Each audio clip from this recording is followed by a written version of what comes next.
Okay, so I'm taking out the motor, the engine. This is an engine, not a motor, because I've decided that I don't want to have gasoline and oil and all that crap in my boat. I think I want to have an electric motor and lots of lead and sulfuric acid instead in my boat that I can charge through solar panels.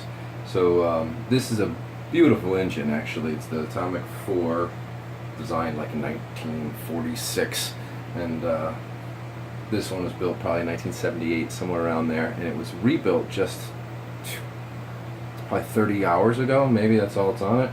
And so it's in beautiful shape, and I had an experience I've never had before, which was that I put a wrench on an exhaust manifold to take the exhaust manifold off, and it just turned, because that's what you get when you've only had 30 hours on an engine.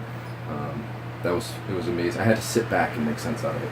So I'm trying to figure out how to get this motor engine out of the boat using just simple tools, and the simplest of which would be my brain, because we are still up on the hard, and I don't have a crane, and I'm not about to rent a crane, and I'm not gonna probably not hire someone with a cherry picker.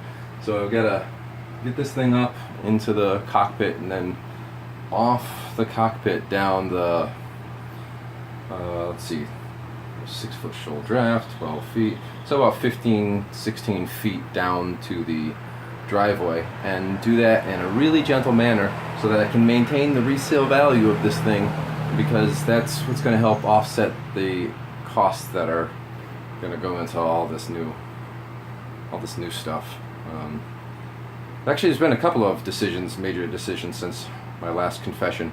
One of which is that I am gutting the entire interior of the boat, which in one sense is a shame, because we bought the boat because it was nice, it was a clean interior and well taken care of.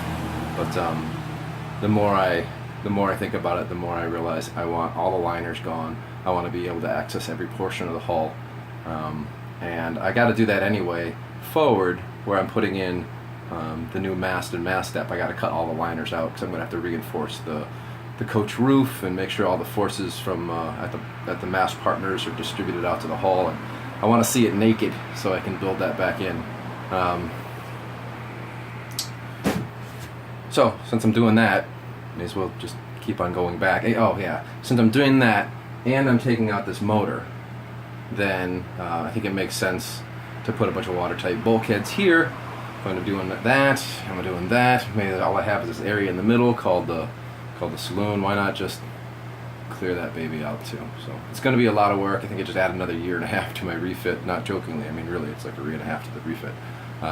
But at that point, I will have gutted the entire boat. I will know every single system, every wire, because I'll have done it. And then when I'm somewhere out in the ocean and something gives way, I know who to blame, right? Yeah, I can blame myself anyway, but at least I can say, well, I made full-up decisions on trying to fix that and put it in the right way, rather than I was too lazy to go and investigate every corner of my boat to be sure that it's seaworthy. So that's what's going on. Bye. That's what's going on. Yeah, bye.